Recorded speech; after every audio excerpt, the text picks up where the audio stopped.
What's up, man? This is Robert Unchained. Thanks for watching my video. The reason I wanted to make this video about how I started my tree service was because I know now more and more it's becoming popular to do your own business, and doing my tree service kind of, covers outside work.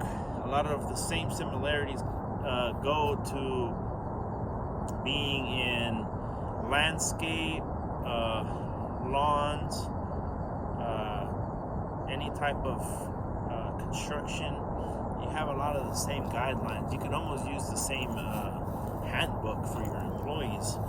So this all kind of started because my dad worked for the power line company, and by that I mean he specialized in trimming trees away from the power lines. So then he would get little small side jobs, and he would do them on the weekends with just him and another guy or a few other guys that worked in the same company here in the Dallas area, Dallas, Texas. And then slowly he decided to do a business out of it. So it was a type of business where it was just kind of like he didn't really make it to where he fully turned it into a business. It was more like, whenever I want to do some work, I'll do it, and if I don't, I don't. So as I was born into this tree work ethic, which was, I started helping him on the weekends as a child, gathering the tools together, and just being around it. So it was natural for me to fall into the tree company. Now, I didn't learn a whole lot of things about company details, the business side, from my father, because he was more of just doing the work and not really had like a company, employees and things that later on in life I had to struggle with. So as I started helping him out. Then I left the house at the age of 16. I started doing my own type of work. I worked at restaurant businesses. I did work for a few other different metal shops, and ultimately I was like, my father is gonna get old. He needs somebody to run the company for him. So I came back to the company. So what I was doing, since he was kind of not working so much, I would work Monday, Tuesday, Wednesday mornings till about 2 or 3 o'clock at the tree business, and in the afternoons I would go work at a restaurant.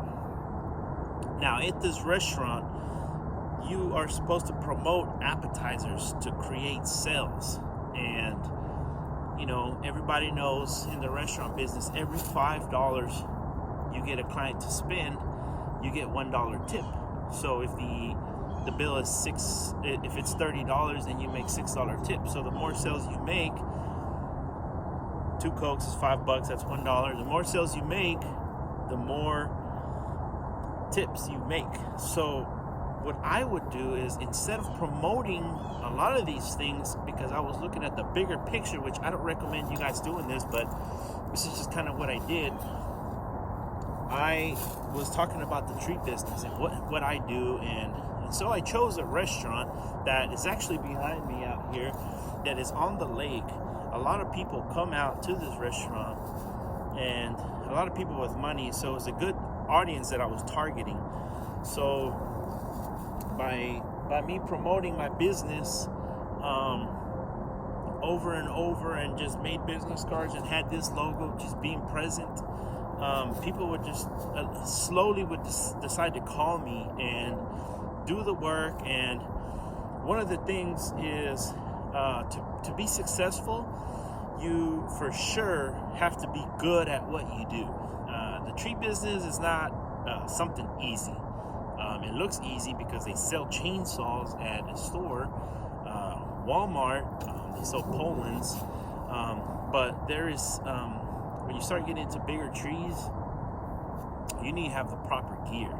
So I was good at what I was doing because of the way I was raised and the things that my dad started in Dallas. And Dallas has humongous trees. It's, older city, a lot of areas with some, they just need a lot of tree work.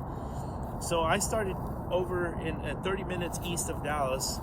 So I started promoting the work. I started working 3 days, and then I was driving a car, and I wrote down some goals that I wanted to do in the tree business.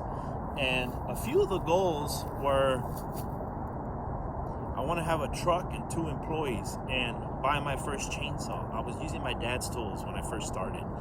And I remember one year it came to winter, and a lot of businesses suffer in the winter time as far as this type of business slows down in the winter because it starts to happen around November. People start not really going outside because it gets cold.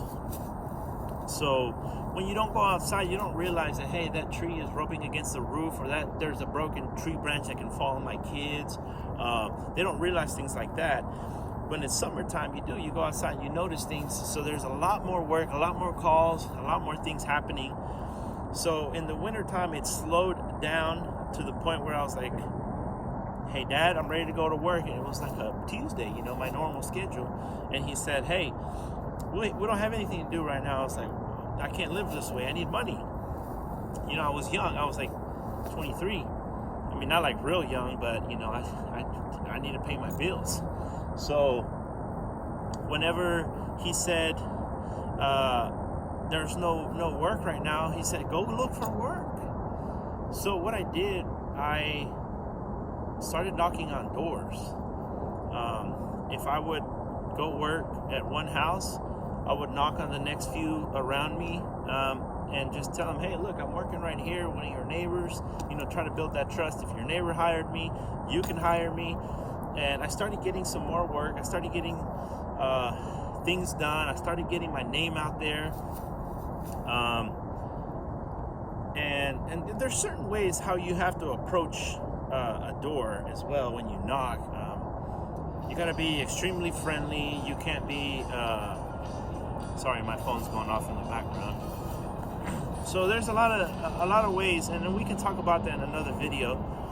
But so when I started getting my name out there, I started reaching my goals. I bought a truck next, and I was so proud of myself. It was a single cab.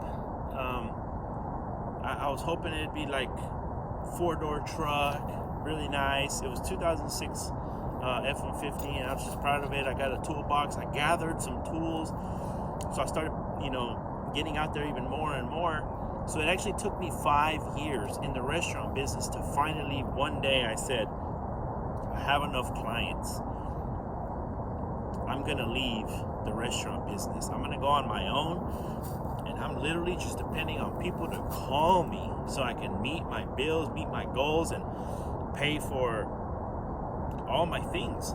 So one of the things that really helps out is I had a very supporting, which it started off as a girlfriend, fiance, and then wife.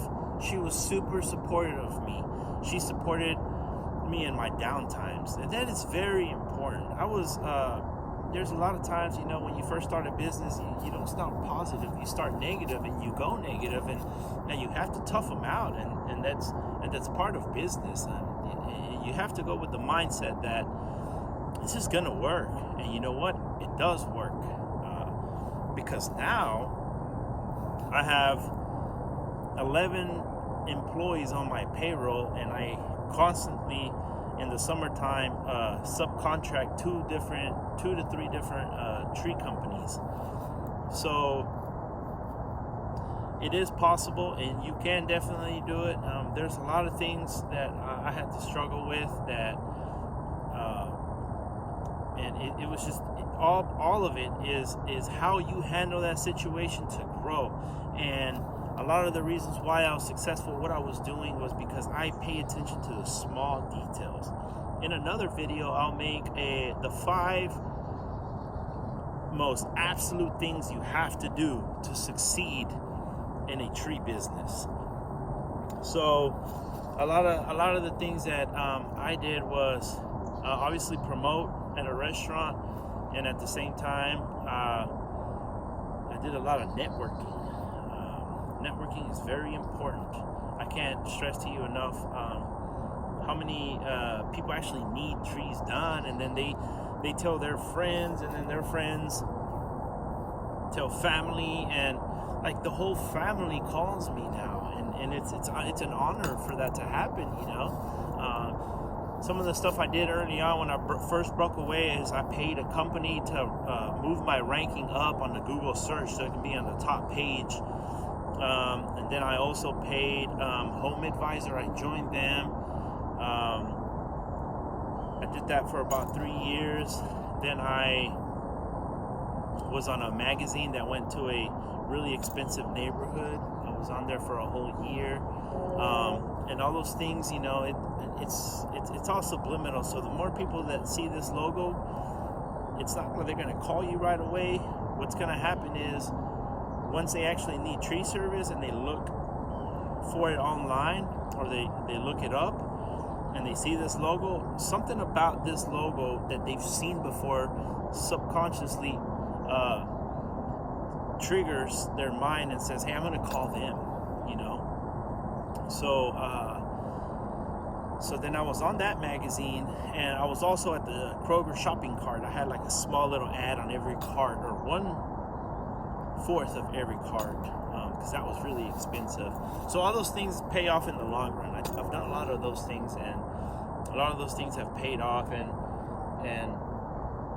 something that counts for a lot is a lot of construction companies hire me to go remove trees, or to remove things that they're going to build a second story and the trees are in the way. So what they do is they hire me, and then there's all these kind of employees and workers around. Like, you know, somebody's doing construction inside the house, and they're cutting some concrete next to us, and there's a lot of companies there. So what you have to do is be respectful to those guys, and at the same time just be friendly, because you never know when that person is going to recommend you and say, hey, I know a guy. You know, that happens a lot. It happens more than you would think. And these are avenues that are free. No one's going to, you can't pay somebody to do this. So that's one avenue that I recommend for you to you know, you got to be mindful of when there's other companies around. I'm friendly, and I'm very nice to other, just because I'm a people person. But in general, you should be friendly to competition. You should be good and offer some of your services if you can to others. And that's one of the things I do is I have a lot of guys, so I tell other companies, hey, if you ever want to use my guys, just call me, man. You know, I'll take my logos off and I'll help you out. And I don't care. I just want to see you succeed, because you know, and everything just comes back and you get blessed. You know, you just get things done that you should.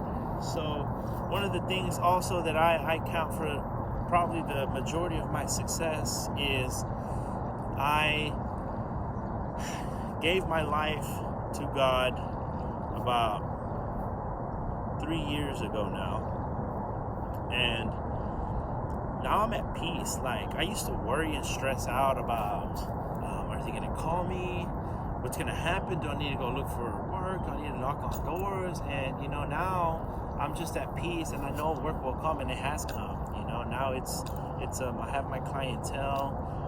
A lot of times, you know, I used to stress out and have to go in my books and reach back out to some of the clients that you know, they were up against the fence about the price and never called me back, and so I wasted an afternoon doing that.